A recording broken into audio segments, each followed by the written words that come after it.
Welcome to the Workamper Show, a podcast devoted to helping you discover how to finance your RV travel dreams. I'm Steve Anderson, the president of Workamper News. Each one of our episodes will either introduce you to people who are already living the RV lifestyle or to opportunities to work short-term jobs. You'll also learn how to hit the road the right way and make the most of every opportunity. Now let's turn over today's show to your host, Greg Gerber. Thank you, Steve. Today's episode will focus on work camping opportunities at national forest properties in California, Colorado, and Washington State, with more locations coming on board soon. Today's episode is sponsored by The Dreamer's Journey. It's an online course and community produced by Workamper News. Life is way too short to keep your dreams on hold, so don't be held back by fear because you were designed for more. Get started in the RV lifestyle the right way with this comprehensive guide. For just $29.95 for 1 year of access, Dreamers have unlimited viewing of 50-plus videos to learn things like what type of RV to buy, goal setting, how to budget for the adventure, developing a positive mindset, setting up a domicile, and operating a small business on the road, plus everything about work camping and how to find the right job for you. Each video is 30 to 90 minutes long to give an in-depth coverage on each topic. There's no wrong time to get started, so for more information, visit www.rvdreamersjourney.com. Trevor Bolls is a campground operations manager for Rocky Mountain Recreation, a company that has been hiring work campers for more than 30 years. In fact, they hire up to 500 work campers annually to work during peak season, of which about 75% of them return the next year. The firm needs people to work at national forest campgrounds to serve as camp hosts, provide maintenance or landscaping services, and even serve in management positions. Some of the work campers also serve as attendants in day-use areas who collect money and answer questions from visitors. Rocky Mountain Rec likes to hire work campers because they are flexible in their locations and can take their homes with them to live on-site rather than driving into work for every day from miles away. Because the company manages several contracts with the U.S. Forest Service, work campers have the ability to work at different locations from year to year while still working for Rocky Mountain Recreation. All of the jobs are paid positions starting at whatever the minimum wage is in a certain state, all the way up to $18 per hour for some jobs, depending upon the level of responsibility, how long the work camper has been with the company, and other factors as well. Seasons start in earnest in the middle of May, but some work campers start earlier to help ready the park for visitors in April, depending upon the location. The season typically ends in late September, but if the weather is cooperative in an area, work campers may stay into October. Campground sizes vary considerably from smaller parks with a dozen sites to popular locations with 150 campsites. So the number of hours work campers put in each week can vary from 10 to 15 all the way up to 40, depending upon the campground. Work campers do get free RV sites and all the amenities that come with that. Some sites offer full hookups, while others are in remote areas and they might not have water or sewer connections or even electricity. However, Rocky Mountain Recreation brings in water, arranges for a dump service, and even provides a generator to give work campers some of the comforts they need. To tell us more about his company and the jobs for which he hires work campers, please welcome Trevor Bolls, Campground Operations Manager for Rocky Mountain Recreation, to the show. Thanks for joining me today, Trevor. I appreciate the time. Tell me a little bit about what Rocky Mountain Rec is and what it does. Yeah, thanks a lot, Greg. Rocky Mountain is we actually are newly acquired from Ortega National Parks, and we work under that umbrella with that company. But we still go by Rocky Mountain Recreation as our DBA in our campground division, where we mainly focus on the operation of government contracts for campground facilities, U.S. Forest Service campground facilities mainly. We do have a lot of different properties that we manage in California as well that are not campground facilities under the Rocky Mountain name. Those are marinas, lake marinas, stores, grocery type stores, and other types of recreational facilities that we bike rentals, things like that. Okay. And but the part that I oversee that mainly pertains to the work camper questions and work camper jobs is with regards to the U.S. Forest Service facilities and the campgrounds that we manage in those U.S. Forest Service facilities. Okay, in what states do you typically hire work campers? So right now, California, Colorado, and Washington, although we're always looking to expand, and we'll probably be in a couple more states starting in 2022. Okay, that's good. What kind of jobs do the work campers perform? They various positions. We have a couple of different types of positions. We've got management positions where those people are overseeing the work that the others are doing, and also being the liaison with the Forest Service or whatever the government agency is that we're working with, being that liaison between them and the corporate office that we have where I'm based out of. We also have maintenance jobs for people who are, that have some technical proficiency in various maintenance areas, including water systems, basic maintenance jobs like weed whacking and replacing site posts and cable boards and fire rings and doing some of those those jobs that need to be done in the forest to make sure that they can keep clean and look nice and that we get projects done in the forest to continually upgrade and maintain the area so that they look nice. And then camp host positions. So that's your most common position that we have, is the camp host position, which is a duty of going out there and making sure that the customers have a great experience. Our mission statement is to create positive memories. And that's creating positive memories for the customers and for the hosts as well, making sure that the host job is to make sure that the campers enjoy their time out in the campground, that the facilities are clean. That means the restrooms, the fire rings, the sites themselves, make sure there's no trash or any kind of weeds or anything obstructing the ability for the camper to have a good time in their site. And then also, being an educator on the rules and regulations in the campgrounds. We're not enforcers, but we're educators. And that means, letting them know about quiet hours, letting them know about what activities there are in the area for them to do, letting them know what the rules are with regards to the fires, because those rules can change from week to week in the forest, depending on the fire level in that particular forest. And then we also have, on top of that, we have kiosk attendants. So in a couple of the different areas, especially pertaining to day use areas, there are kiosk attendants. And so that position is, someone who's going to be working a normal shift type job where they come in and work a shift sitting at the kiosk and collecting money from people who are coming through to go to a day use area, and possibly even, directing them on other places that they can go if that one is full. Sure. So how long has Rocky Mountain been utilizing work campers? Rocky Mountain's been in the campground business for over 30 years now, utilizing work campers and, wow, managing campgrounds, really. So for over 30 years now, we've been doing that.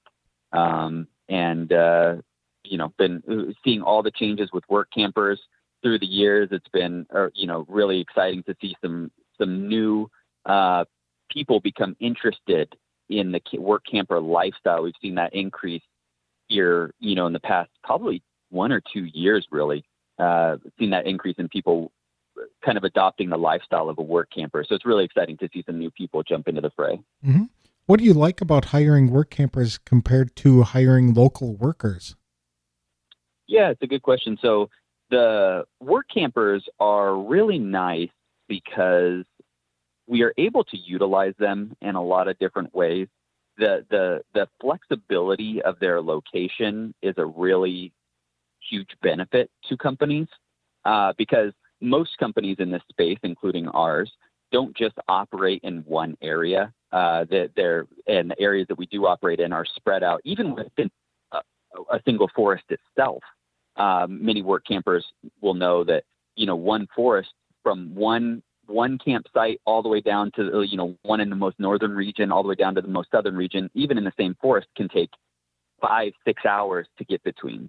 And so having a workforce that's mobile and has the ability to be mobile is really nice to have, because, if you're working at Walmart you can't, it's really hard to send somebody to a different Walmart in another city because they're not going to be able, they're like, hey, that's really far from my house. Well, work campers are great because they take their house wherever they go.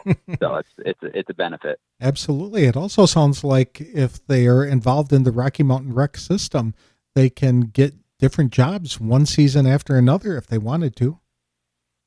Definitely. We encourage that. If, we're always encouraging people to, take a look at what other opportunities we have, if they want to just try something new, or if they, if they just are looking to stay in the same spot, we're okay with that as well. We'd love to have returning hosts in any capacity, whether they want to go somewhere new or if they want to stay in their same spot because they just love that area. That's a good point. How many work campers do you typically hire every year? Right now, we're somewhere around 400 400 to 500 work campers per year in the peak season.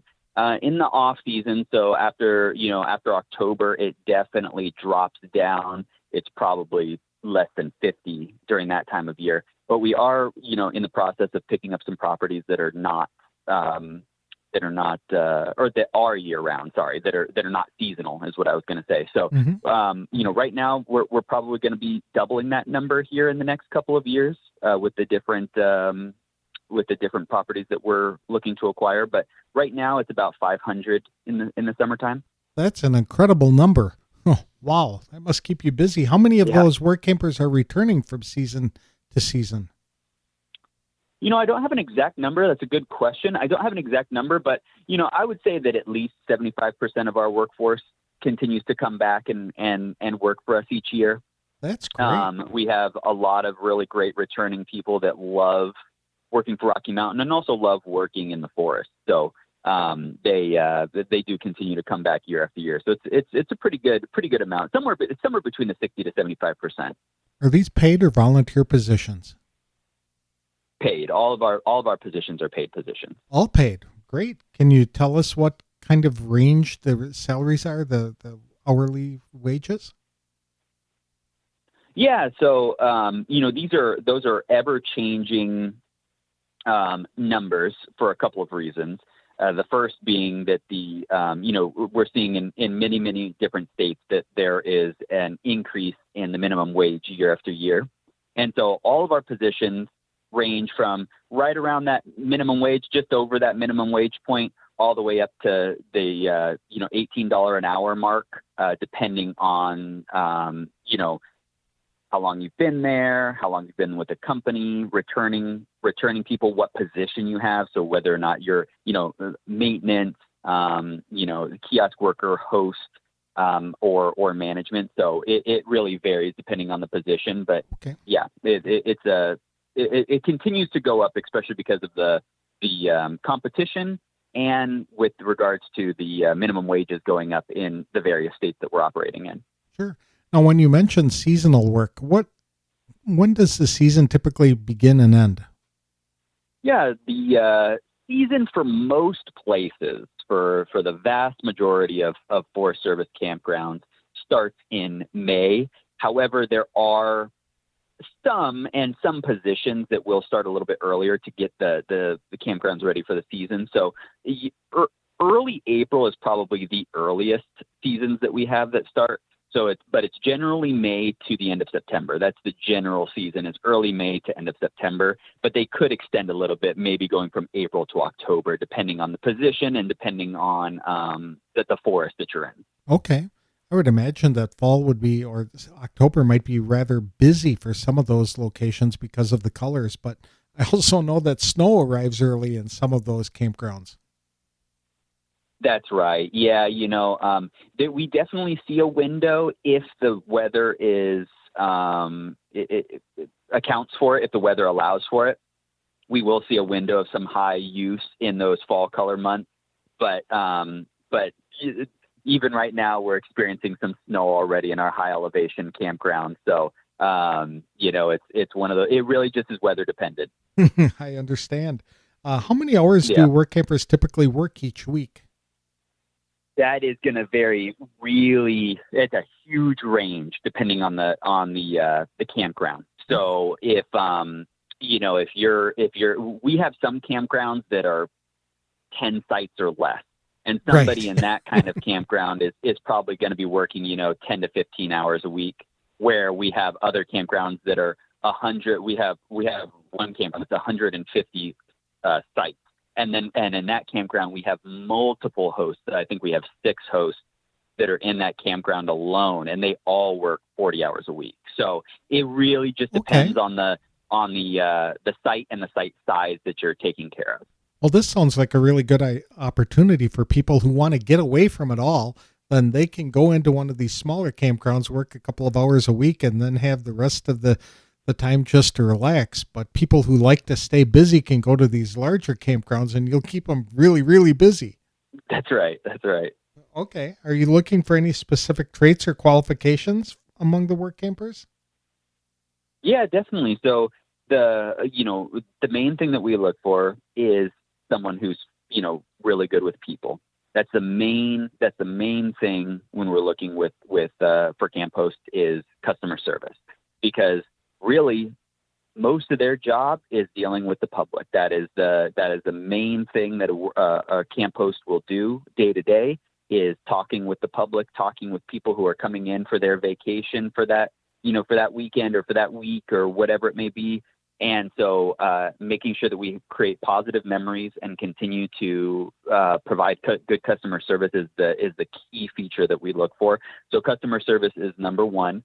Number two is just somebody who enjoys the forest, somebody who enjoys being in the outdoors, and someone who also doesn't mind getting their hands dirty, because there is some cleaning of restrooms and cleaning of sites that can definitely be a job that, we provide gloves, but, there's some stuff that they have to do that's not always the best thing in the world. So, I'll leave it to the imagination, but yeah, so somebody who's good customer service friendly and, and doesn't mind getting their hands dirty. And then other than that, yeah, enjoys the outdoors, I would say, is probably, another thing. You got to really love what you're doing out there, because you're going to be outdoors. The amenities are going to vary depending on where you're at. So you have to be able to, to rough it a little bit sometimes, or, we do have campgrounds that have full hookups, and in those areas still you're living in your RV, but usually work campers realize that because they're in that lifestyle already.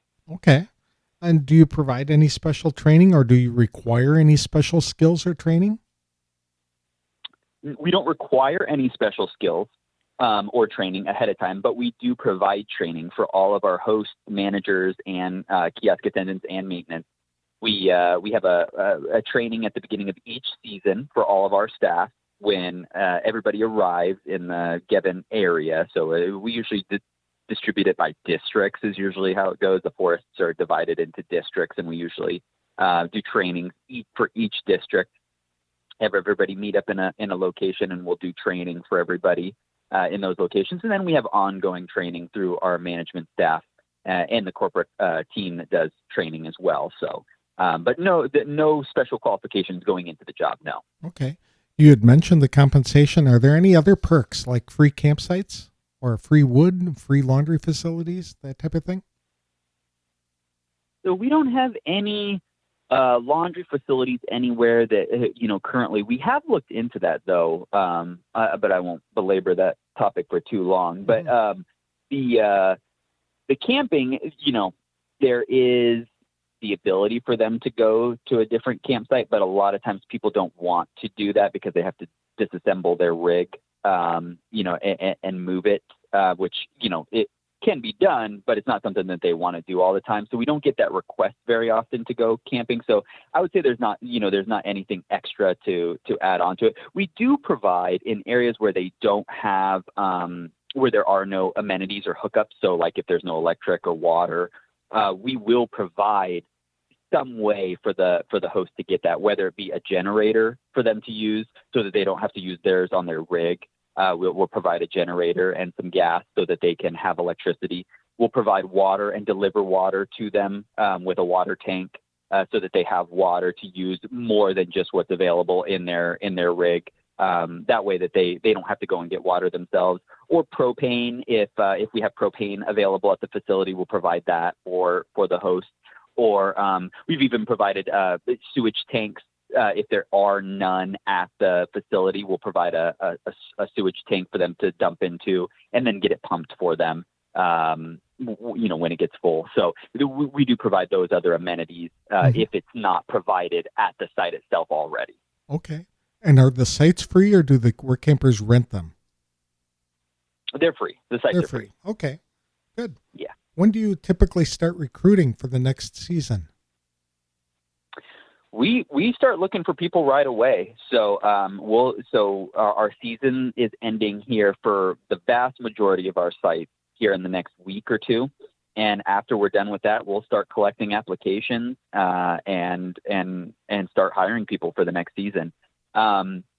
Typically what'll happen is we'll do initial offer letters to people here in the kind of like the end of the season for people to return. And then we'll send out official offer letters in the springtime, because sometimes things change over the wintertime. People either change their mind or they have different obligations that come up that they can't make it, or, whatever may happen, health issues, that sort of thing. And so we'll send out official offer letters in the spring, usually around February and March, for people to take a look at and sign, and then be ready to go for the season. Okay, but typically once somebody ends a commitment in September, they can get an initial offer and know that they got a job the next year, right? Relatively quickly. That's correct. Okay, very good. Yes, that's correct. And then you'll just firm that up in, formally, but they can know that they've got the job pretty much right away. That's correct. Exactly. We want to provide that security. It's security for us, and it's security for the host to know that they've got a job come that next season. And it's security for us because we know we've got a host out there in that campground for next season. So yeah, it's good for both parties. And we're, yes, that's correct. We provide that. Basically, we'll be sending out, initial letters here in the next week or two for returning hosts. Okay. And what's typically involved in the interview and hiring process? Yeah. So we, with the interview process, the host or the maintenance people or whatever job they're applying for, they will send in an application into our website, RockyMountainRec.com. We have our website, and there's a job opportunities link on there that you can go on and fill out your application.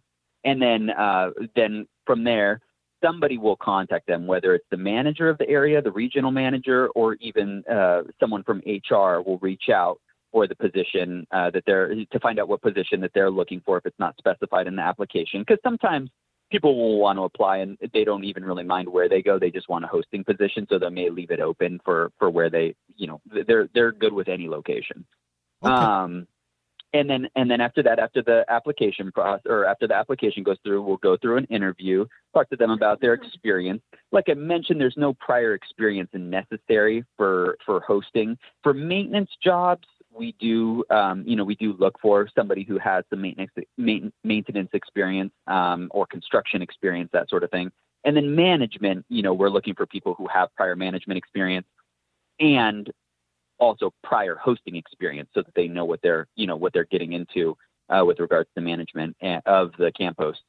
And go through the interview process. They'll probably talk to myself or one of my coworkers in the campground division, and then someone in HR as well. And from there, then if they're given an offer for a job, then they go through a background check. And once that's completed and cleared, they'll be given an offer letter for a job. That sounds relatively easy. Yeah. Is there something a work camper can do to really stand out in his resume or on the application? Yeah, we really, one of the things that is really great to see is pictures of the person applying or people applying, and also pictures of their rig, and also just them in some of their natural, activities that they like to do. It's really great to see people who enjoy the outdoors and see, pictures of them hiking or kayaking, or, some of them like the motorcycle ride, whatever it may be, seeing somebody who likes to enjoy the outdoors and enjoys people is a big way to stand out on these applications that I would recommend. Okay. Now, when when the work campers, they're some of them are working full time, some are only like you just said, 10 hours a day. What can they do in the areas where they're working that to occupy their time when they're not working? Does that make sense? It does make sense. Yeah. And that will vary from location to location. But a lot of the times we do know that hosts look for particular things that they're interested in also.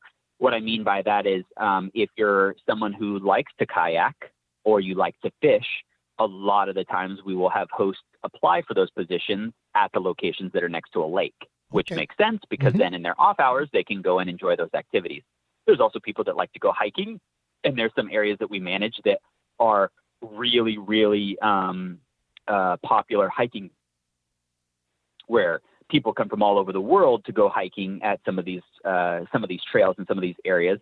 And so we'll have people who like to hike come and apply for those jobs as well. So really, there's a lot of different activities depending on the area that you're going into, from fishing, hiking, ATV riding, bird watching. There's even historical areas in some of these areas that we operate. So if you like history and you like to go look at these, historical places, there's some great areas that you can go look at there. And then even in the little towns near the campgrounds that we operate, there's various activities to do. So for instance, there's a Bavarian village in Leavenworth, Washington. There's an old historic train in Durango, Colorado. So it really just depends on where you're going, what activities are available to you, but there's usually a wide range, and they're definitely welcome to do that on their time off. Okay. Is there an opportunity for work campers to park a boat nearby? We don't have anything like that, unfortunately. None of the locations that we operate have any kind of storage or boat docks. So unfortunately, we don't have anything like that.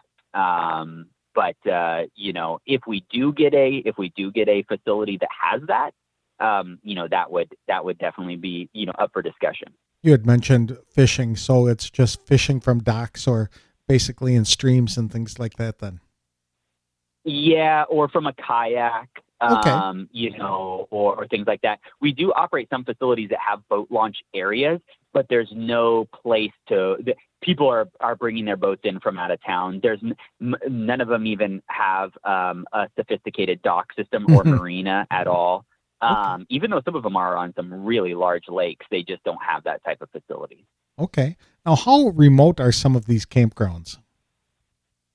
And by remote, I guess work campers consider it remote based on how far it is to the nearest Walmart. Yeah, definitely. That's a big question that we get asked. So we're very familiar with that. It really just depends on the location. So, we have some that are less than 10 minutes away from the nearest Walmart. And then we have some where you could drive an hour to get to the nearest Walmart. So it really depends on the location. They vary greatly depending on where they're located at, and then how close they are to the nearest town or fairly big town. There's usually always something within an hour or less to the facilities, but it really will depend on the campground. Okay. Is there anything that you wish all work campers knew before they came to work for Rocky Mountain? We've had really good work campers. We've had a lot of great people. Most of the time in the camp host industry, we're getting people who are very experienced in their work life. They are not. We welcome people of all ages. But generally speaking, we get people who have a lot of experience already, and they've been great over the years. I've been doing this myself for 10 years and had a lot of great work campers come through the doors. And there's nothing in particular that I would say. Most of them, 99% of them do a great job and really know what they're doing. They really have a great grip on what they're doing out there in the campground. So there's nothing in particular, no. Okay. If people wanted more information about the type of jobs that are available and how to apply, where could they find that? on RockyMountainRec.com. That's the best place to go, RockyMountainREC.com. And then there's a link at the bottom of the page for job opportunities. That's where our application is at and where you can find contact information to reach out about any jobs that are available. Very good. Well, thank you so much. I really appreciate the time. Thanks, Greg.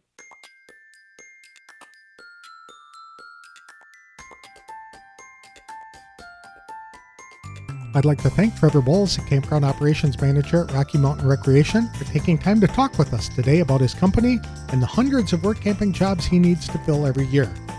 There are no special qualifications to work for Rocky Mountain Recreation. Work campers simply need to like working with people and be able to provide good customer service, especially camp hosts who have frequent contact with guests during their stays. Work campers should also like being outdoors in all types of weather. Work campers tend to get their hands dirty from time to time by cleaning fire pits and restrooms.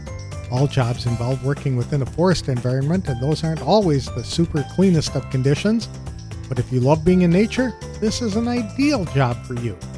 Training for all jobs is provided at the start of each season to go over policies, rules, how to use the equipment, and perform specific job functions. It's a great reminder for returning work campers as well. The company starts recruiting for the next year as soon as the current season ends, so now would be a great time to apply for a job to start in 2022. After an interview or two, work campers are given an initial offer letter right away so they know they have a job. But because things change over a period of several months that may require a work camper to change his or her plans, former offer letters are sent out in February or March. Those letters, which are signed and returned by work campers, serve as contracts that outline details of the job, its specific location, rate of pay, amenities, etc. Because the jobs are located on federal property, all work campers will need to pass a routine background check. People who really want their applications to stand out can include pictures of themselves enjoying the outdoors to show that they really like being outside. Including a photo of the RV is also helpful to ensure that it looks nice and won't be an eyesore distracting from the guests' experiences at the campground. For more information about the company and available jobs, visit www.rockymountainrec.com.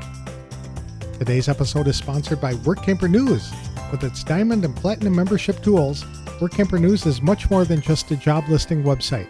When you put the tools of this professional service into action, you'll find out just how easy it can be to turn your work camping dreams into reality. The one-year memberships open the door to a one-stop shop for all things work camping. Being the original resource for work camping, you'll find the largest number of job listings, be able to connect with the community of work campers, and view resources compiled by experts who've been enjoying the RV lifestyle for many years. If you're serious about leading a successful and enjoyable work camping lifestyle, then a Diamond or Platinum membership is for you. You can even get started with a free 30-day trial by visiting www.workamper.com/trial. Embark on new adventures today with the support of Workamper News behind you. That's all I have for this week's show. I have a few options yet to explore for the next episode, so it will be a surprise. Thank you for listening to this week's episode of The Workamper Show.